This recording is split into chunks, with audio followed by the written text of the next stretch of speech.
She broke a bottle over my head, and she said, if you let me, you'll let me do this. And then she stabbed it into my neck.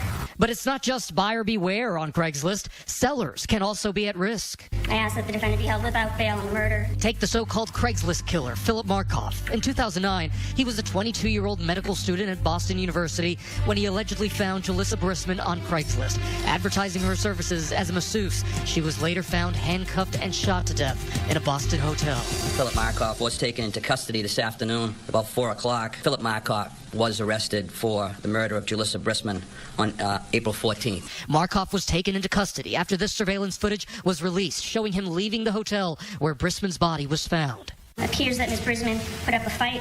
She sustained blunt head trauma to her skull. Markoff was later connected to a string of similar assaults, handcuffing and robbing women, advertising themselves on Craigslist. He was caught on surveillance video at 2 more area hotels. The women in those attacks survived. Just a normal guy. I couldn't imagine that he could do something like that. Our top priority is holding Philip Markoff accountable. He's a predator. Markoff, who was engaged to be married, committed suicide while in jail, awaiting trial for the murder of Brisman. A story so shocking it was made into a Lifetime movie, The Craigslist Killer. Markoff, you're arrested for the murder of Mr. Brisman. For its part, Craigslist says the overwhelming majority of Craigslist users are trustworthy and well-meaning, and that the incidence of violent crime related to Craigslist is extremely low. What is it about Craigslist? It's very anonymous. It makes our lives easier. We find what we want right away. We can buy it any time of the day. But it also provides another avenue for bad guys to make us victims. Former NYPD Detective Joe Giacalone warns about dangers lurking behind the screen. When you see some of these crimes happening, you're not surprised. A lot of times people take their safety for granted. They think, oh, it's an official website, but you are responsible solely for your safety. When 23-year-old Danielle Jones needed a roommate for her Miami apartment, she turned to Craigslist. 35-year-old Byron Mitchell moved in only to allegedly turn violent within days, beating her so badly she is now in a coma. When they found her, she was desanguinated, was barely breathing. Her face was unrecognizable. Byron Mitchell is in custody facing attempted murder charges. He pleaded not guilty, saying he acted in self-defense, claiming she attacked him with a knife, something Danielle's mother finds hard to believe. Self-defense would have been punch her, give her a black eye. But did he really have to do this? Give her a severe brain injury? Danielle's family hopes her story can be a lesson for others about the dangers of Craigslist. Don't just trust anybody. There is real dangers out there. Her cousin Caitlin set up a GoFundMe page to pay for Danielle's care, already raising over $20,000. I mean, look what happened to Danielle. It happens all the time. This isn't just the only case. This is just the only case that is so prominent because we're trying to do something about it. Well, you have to be careful about who you let into your private life, and that's basically the bottom line in any of these incidents that we've seen yet. But even the most careful can fall victim to criminals. Charlene Sanders and her husband James posted a listing on Craigslist to sell a family heirloom, this diamond ring. Police say the female suspect and a man seemed interested and wanted to come into the family's home to talk over the price. That's when one man pulled a gun. 2 more stormed inside, and the entire family, including the couple's sons, were tied up. They ripped my wedding ring right off my finger. I kept saying, take it, take anything you want. Police believe this was the suspect's intent all along, that they were actually combing Craigslist looking for a target. Their intent was never to buy that ring. Their intent was to go there and commit a robbery. All 4 of them had weapons, and they had the tools to tie everybody up. It was when the couple's 14-year-old son tried to intervene that his father broke loose to help. He was shot and killed, defending his son. My husband was a hero. He always said he'd protect his family. He always told the boys that he would protect his family, and he died protecting his family. The suspects were all convicted and are in prison. While Craigslist asserts that vanishingly few crimes are related to the site, they provide tips about meeting someone for the first time after connecting on the site. This is not an auction site. This is not something where you sell your goods like on an eBay where everybody has a registered name and you have a bank account attached to it. There are ways to safely do business on Craigslist. First, always meet in public. Whether it's in a diner or in a coffee shop or something like that where there's a lot of people around, then you can get to know this person, see if there's a rapport. More and more police stations nationwide are setting up exchange zones where people can meet and complete a deal safely. Second, do your homework. Look somebody up. Google them at least.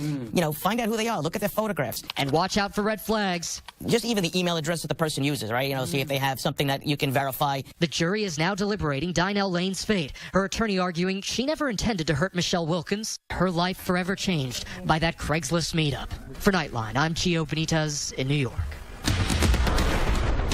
Next, how the hit show Blackish is sparking conversation about police brutality and race.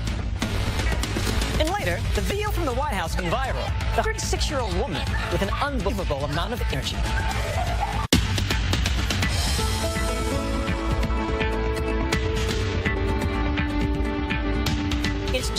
not a topic tackled in a TV comedy. But police brutality is one of the subjects the hit sitcom Blackish is confronting. We take you behind the scenes with the actors, who are part of one of the funniest and most socially conscious shows on television. Here's ABC's Deborah Roberts. The SVP of our new urban division, Andre Johnson. Wait, did they just put me in charge of black stuff? For 2 seasons, the Johnsons on Blackish have left viewers in stitches. Obama's the first black president? You're doing a bang-up job over here. With an edgy take on being black and successful in America. You know what I miss? Laughs aside, that ABC comedy afraid to delve into controversy. This is front and center here. There's some things black people don't like to talk about, like if OJ really did it. Even this season's first episode tackled the N-word. I don't get what the big deal is. My friends use the N all the time. Which friends? Anthony Anderson stars as high-level ad exec Andre, called Dre, who worries his privileged kids are out of touch with their roots and only blackish. You gotta keep it real. Keep it real. On the show, Dre's determined to keep it real in his household, which opens door to some hot issues, including another civ topic, an episode entitled Hope, dealing with police brutality. This unarmed guy who was selling DVDs, they got tased 37 times. Oh, is he okay? He got tased 37 times, so, you know, he's not great. Though other sitcoms have often taken on heated social issues, like growing pains with teens and alcohol. Were you drinking? Yes. Was Sandy? Yes. And driving. And Roseanne with birth control. Are you crazy? She wants me to take her to get birth control, and that's a good thing? Few have handled race like Blackish. Have you talked to your own kids about I have. the police and race? I have, and I was like, you know, son, one day it's going to be thrown in your face how black you really are. And hopefully I prepared you with the tools to deal with that when that happens. If they do get a trial, you see what that gets us. It's something he's learned from personal experience. I've had my run-in on the receiving end of a billy club just from walking down my street. You know, they're looking for drug dealers. I was like, look at me, dog. I'm coming home in dance tights from the high school, from the performing arts. If I'm not really black, then could somebody please tell my hair and my ass? Dre's TV wife, Rainbow, played by actress Tracee Ellis Ross. It seems perfectly appropriate for our show. It seems perfectly appropriate for this family. We are a family living in this time. This is what's on the news. This is what's happening in our country. And this is something that this family would need to respond to. Actor Lawrence Fishburne, who plays Dre's father, Pops, sees this as an opportunity. You really bring in all the serious we moments. talk about Trayvon, and we talk about Freddie Gray, and we talk about Eric Gardner. Because this is a conversation that we're having in the country right now. If you have to talk to the cops, there's only 7 words you need to know. Yes, sir. No, sir. And thank you, sir. The scene struck a nerve for the actress who plays grandmother Ruby, Jennifer Lewis, who grew up near Ferguson, Missouri. I was warned as a child never to go to Ferguson alone. But Ferguson had a movie theater. I was not bothered by racism. I went and sat there with my popcorn. So Ferguson was personal for me.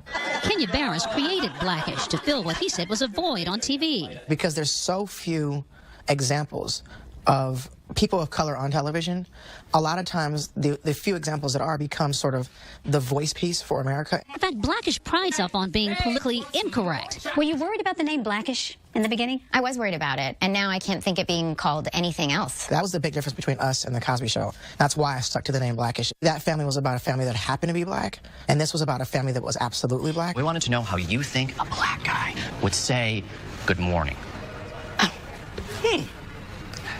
Probably just like that. Some people of color say they're a little squeamish sometimes. They worry that we're getting close to stereotyping and also some of the subject matter. Does it bother you that some folks find it a little uncomfortable? No, it doesn't bother me. That means we're in our groove.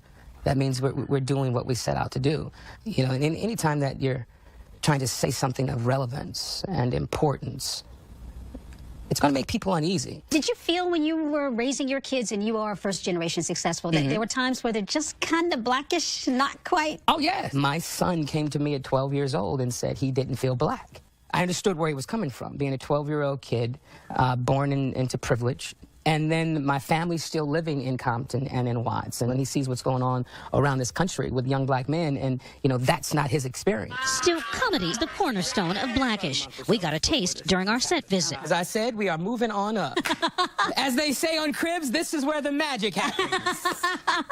For people who know the show, that magic is inside Dre's closet. All I'm concerned about are my shoes. Oh, my gosh. My shoe collection. Okay, this